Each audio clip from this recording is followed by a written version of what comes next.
Geldik de gelmiş Tuzlucalar. Tuzlucalar. Gel dostlar, gel. Gördüm. Geldi.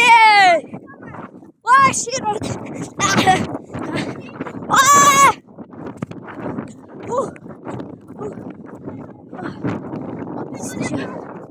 Ben niye koyuyorum?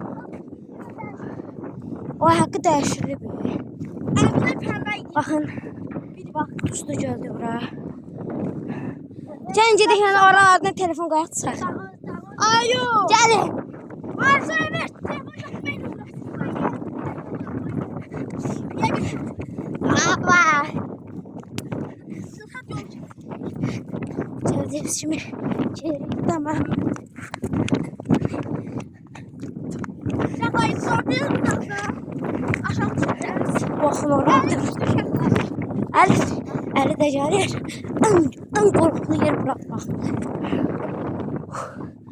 Ən qorxulu yer. Baxın.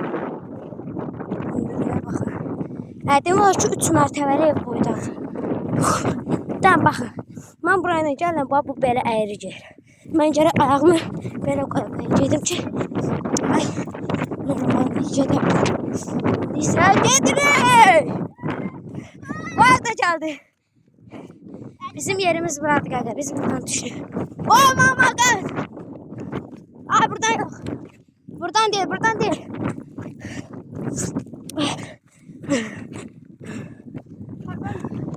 Diyor. Oy onu. Onu gitme onu. Oy bu. Ne güzel. Bakın tülçü vardı. Ona. Oy bu.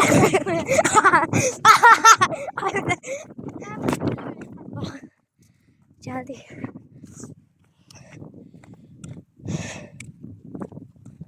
Ay canım bu güzel dağa çıkma.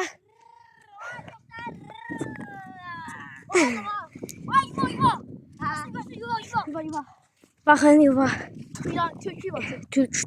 Ali kilo sen Tülçü var. Annesi gel. Ne oldu? Uyu. Ya bu işte oldu. Burada deyəsən ballar zaten. Əcəl. O çoqqol. Olar yok. Bizim yerimiz oraydı ha. Vay elimle ayakkabı üstüne oldu. Mənim ağappaqçalarım qara olacaq. Ben kapkara. Cevabım ben. Aa oradan gelme sen ayakkabındı. Bizde tapskadı. Olsun ben de daha iyi şeydi. Kaygım olmayacak. Yok şehre giden nereye gelsen. Ayakkabın. Bu ablamla geçmem ki. Gezmeyi tut. Ona çıxabilirik. Aa Çıxabilirik. çıkar. Oy, yox istəsənsən. Çıkar. Firfari 1 milyon seviyorsun çıkar. Düzdür. Free for you səviyyələsən, bu mən buradan çıxacağım ora. Allah. Ana. Böyüyəcəm də ona kimi. Ne oldu benim her değişik. Peki. Bunu niye her dede koysan?